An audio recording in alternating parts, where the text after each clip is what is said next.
This is AP News Minute.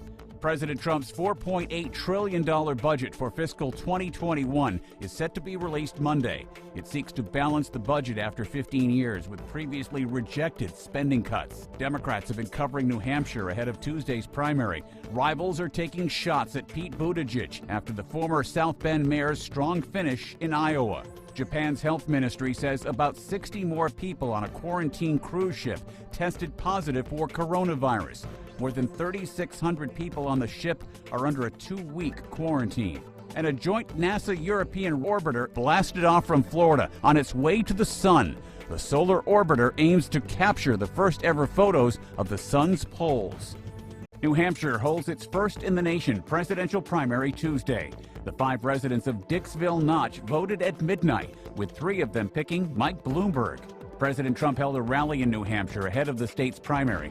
He blasted away at Democrats, saying they don't know what they're doing and can't even count their own votes. The president also flew to Dover, Delaware, as the remains of 2 U.S. soldiers were returned to the U.S. from Afghanistan. The 2 U.S. soldiers were killed when a soldier in an Afghan army uniform opened fire.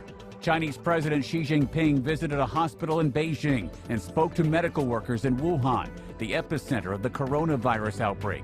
More than 1,000 people have died of the virus in China, including over 100 in a single day. Senator Bernie Sanders won the New Hampshire Democratic primary with a narrow victory over Pete Buttigieg. The two were on track to win the same number of New Hampshire delegates, with most of the vote counted. Senator Amy Klobuchar finished a surprising 3rd in New Hampshire. Senator Elizabeth Warren and Joe Biden followed her with disappointing performances. The 4 government lawyers who prosecuted Trump ally Roger Stone all quit from their roles in the case. This came after the Justice Department overruled them and said it recommends a shorter prison sentence for Stone. An ex-convict was arrested on extortion and sex trafficking charges involving a group of students at a small New York State college.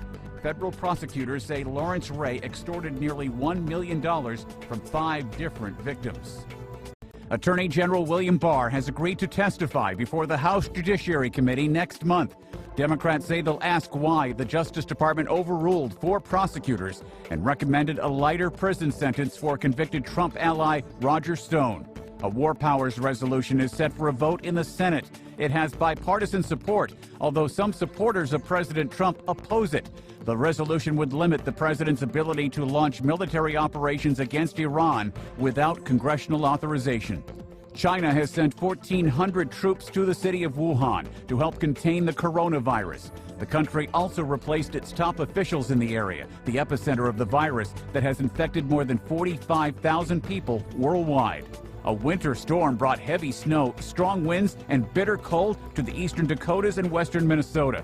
The storm closed numerous schools and shut down a large stretch of Interstate 29. House Democrats are pushing for an investigation of Attorney General William Barr, alleging he politicized law enforcement. Barr denies it, saying he decided alone to overrule a prosecution recommendation for convicted Trump ally Roger Stone's sentence. Chinese authorities confirm more than 5,000 more cases of the coronavirus and over 120 more deaths. The U.S. Embassy in Japan says it's working to ensure the safety and health of U.S. citizens on a quarantine cruise ship. At a presidential town hall in Las Vegas, Pete Buttigieg said Senator Bernie Sanders' Medicare for All plan would hurt thousands of union members. Buttigieg said the plan would take away the health care benefits that Nevada's culinary union won through difficult negotiations. Prosecutors are set to deliver their closing arguments against disgraced movie mogul Harvey Weinstein. Weinstein, who was charged with raping one woman and forcibly performing oral sex on a second, did not testify. Ed Donahue, The Associated Press, with AP News Minute.